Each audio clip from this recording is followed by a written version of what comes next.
Hi guys, in this video I'm going to be showing you how to make hoops and loop. So you must have had your back piece ready and you must have cut out your back piece. So you go ahead to cut little pieces together.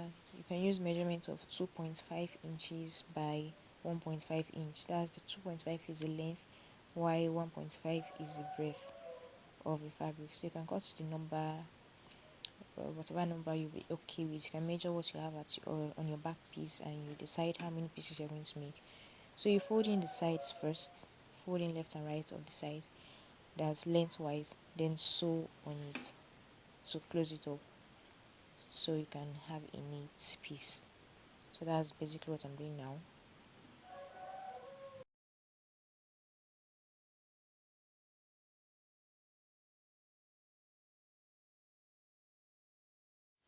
So now I went ahead to mark the points at which I want to place my hoop on my fabric.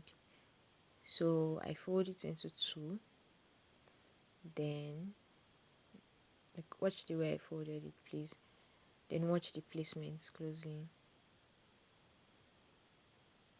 Then I sew on it gently. I repeat the process for all other marked points. You should repeatedly sew on it to ensure that it's tightly fixed at that point, because you know you are going to be dragging it when you're putting it on, so it doesn't embarrass you, so it doesn't remove. So you like reinforce it severally, stitch on it severally before moving to the next. You do the same. Yeah, so I just went down to the next points. So stitch on it severally, make sure it's very tight, then you fix the next. So you just going to repeat that for both sides of the back piece. You should take note of this when you're marking out the points to place your hoops. Make sure you leave 0.5 inch up and down of your back piece for your sewing allowance. Now this particular one I'm working on, it's a dress with yoke, so all I needed to do was just leave 0.5 inch on the half length for sewing allowance there. So I just went ahead to place my lining fabric on my main fabric, which I just sewed my hoops to. So you place it this way and you stitch it down. You sew your lining to it the way you turn your lining normally. So you are going to be sewing half inch on that point, like half inch all through, because that was the allowance I left for it. So make sure you don't climb your hoop too much. So try to maintain that half inch you left for it.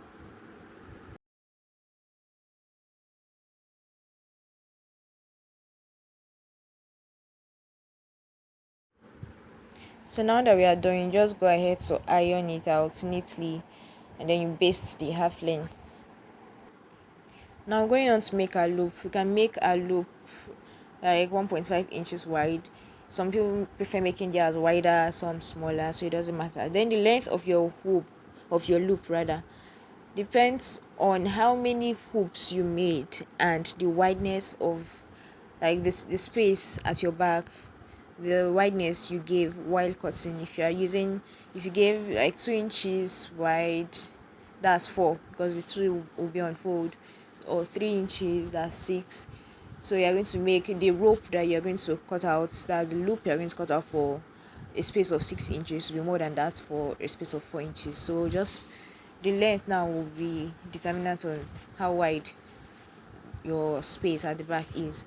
So but just make it long enough. It's better too long than too short. So after cutting out my loop, I folded it into two and sewed it with a sewing allowance of 0.3 inches. That's in form of a pipe. So when I'm done, I'm going to secure it with a safety pin and turn it out.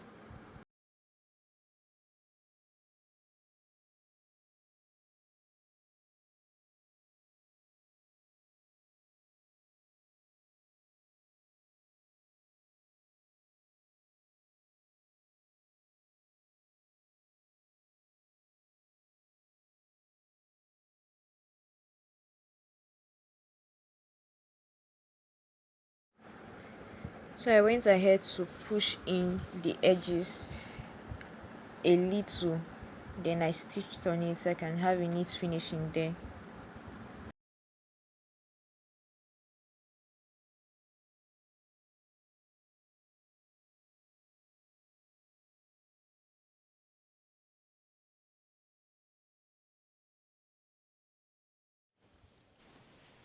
So to make it easy for me, I fixed safety pin at both ends of my loop.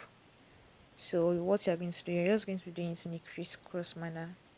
So after passing it through the first two hoops, left and right, you just go on to cross. The right goes to the left goes to the right, then the one at the left goes to the right. Like you just keep on crossing it in that manner until you're done.